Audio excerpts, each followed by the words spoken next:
الحمد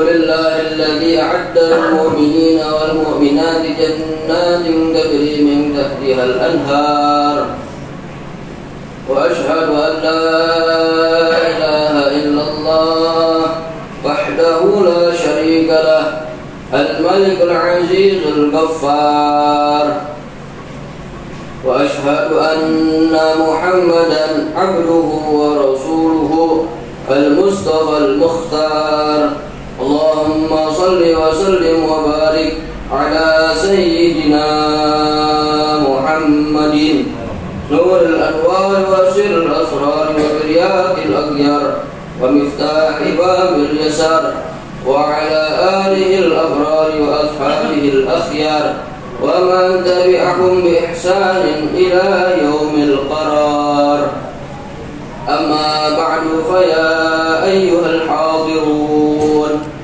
رحمكم الله أوصيكم ونفسي بتقوى الله وقد فاز المتقون قال تعالى إن الصلاة كانت على المؤمنين كتابا موقوتا.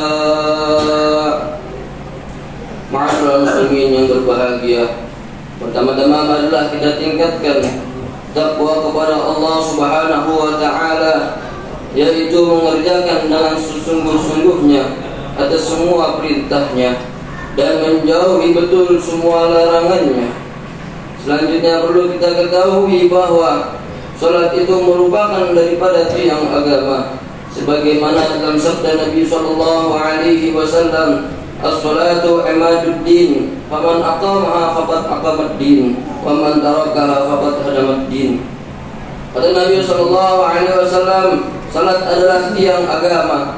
Barang siapa yang mengerjakannya, ia berarti menegakkan agama. Dan siapa yang meninggalkannya berarti ia telah merobohkan agama.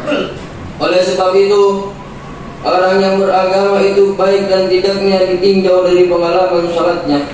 Bahkan di akhirat kelak, permulaan sesuatu yang akan dihisab terlebih dahulu adalah juga masalah salat. Sebagaimana dalam sabda Nabi sallallahu alaihi wasallam, awwalu ma aftarallahu ala ummati as-salawatul khams wa awwalu ma yurfa'u min a'malihim as-salawatul khams wa awwalu ma yus'aluna min a'malihim as-salawatul khams.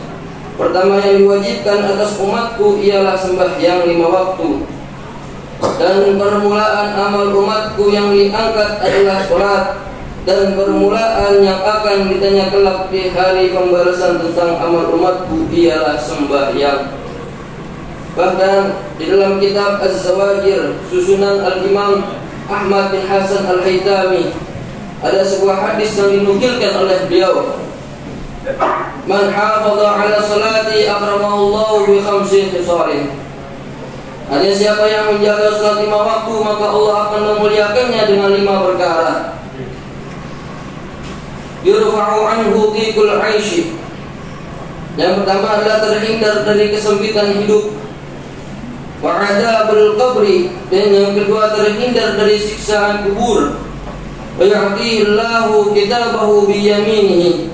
Dan yang ketiga diberi buku catatan amalnya dengan tangan kanannya. Wa yamurru 'ala siratikal barqi. Dan yang keempat berjalan di atas sirat bagaikan kilat. Wa yadkhulul jannata bighairi hisab. Dan yang kelima memasuki surga dengan tanpa hisab. Wa man tahawana bi sholawati aqabahu Allah bi 15 uqubah. Khamsun fid dunya wa salasun 'inda al-maut wa salasun fi qabrihi wa salasun 'inda khurujihi min al-qabr. Dan siapa yang meninggalkan salat akan dihukum oleh Allah dengan 15 siksa.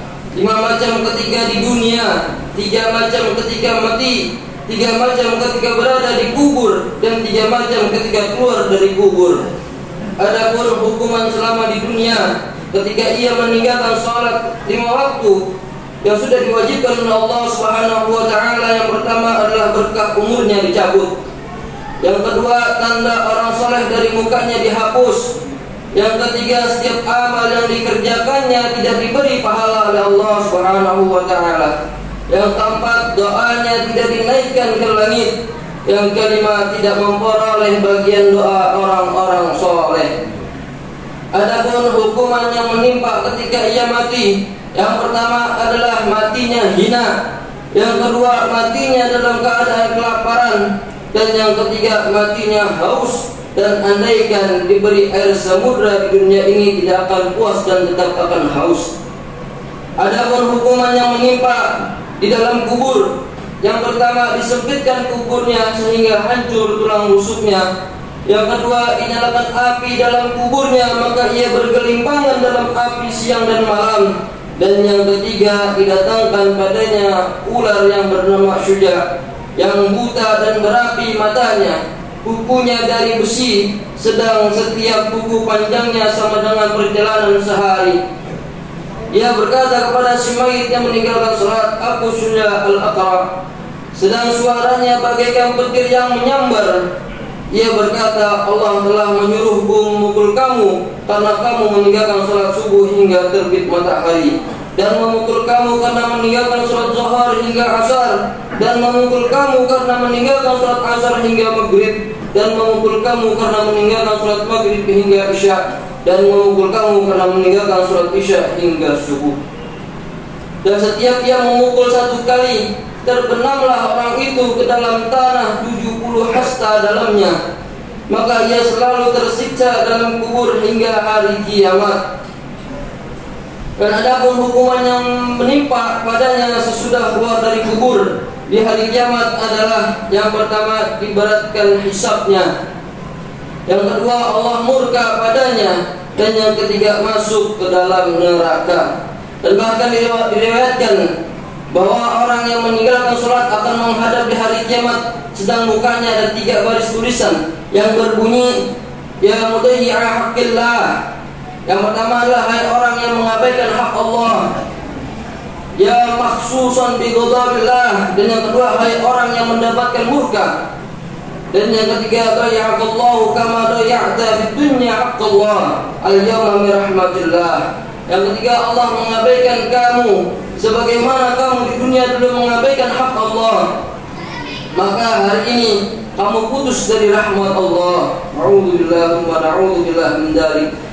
Diriwayatkan pula bahwa di dalam neraka Jahannam ada sebuah lembah yang bernama Lamlam, yang berisi berbagai macam ular besar. Tiap-tiap ular tersebut seperti leher unta, panjangnya sejauh perjalanan sebulan, menggigit orang yang meninggalkan sembahyang. Maka seketika itu mendidihlah badannya orang yang terkena bisa gigitan itu selama 70 tahun.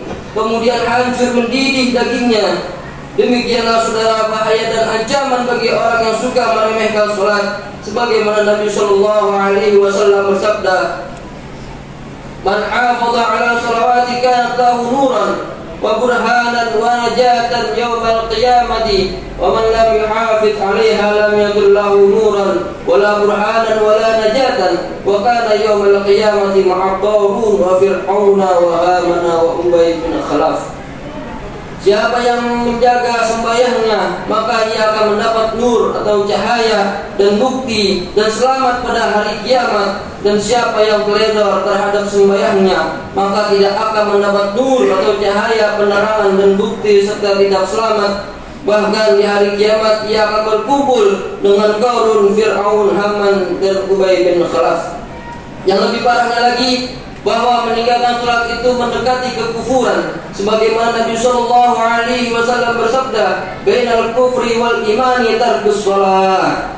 Antara kufur dengan iman itu hanya soal meninggalkan sembahyang, yakni meninggalkan sembahyang mendekati kafir. Oleh sebab itu, di samping diri kita sendiri, marilah kita ajak keluarga kita, istri kita, anak-anak kita perhatikan salatnya. Karena dalam hal ini Allah Subhanahu wa taala berfirman, "Wa'mur ahlaka bis-shalah." Perintahkan keluargamu melakukan salat. Dalam firman lainnya, "Ya ayyuhalladzina amanu qu anfusakum wa ahlikum nara." Hai orang-orang yang beriman, jagalah dirimu dan keluargamu dari api neraka. Demikianlah masalah tentang salat ini yang bisa Al-Fakir sampaikan melalui mimbar Jumat yang mulia ini. Mudah-mudahan semua yang telah kami sampaikan tidak bisa menjadi dorongan kepada kita untuk lebih giat lagi untuk lebih rajin lagi melakukan ibadah yang diwajibkan Allah Subhanahu wa taala seperti salat 5 waktu. A'udzubillahi minasyaitonir rajim. Wa may ya'mal minas solihati wa huwa mu'minun fala yakhafu dhulman wala hadman. Barakallahu li wa lakum fil Qur'anil 'azim. Wa nafa'ani wa iyyakum bil ayati wa dzikril hakim. Wa taqabbal minni wa minkum tilawatahu innahu huwas samiul 'alim.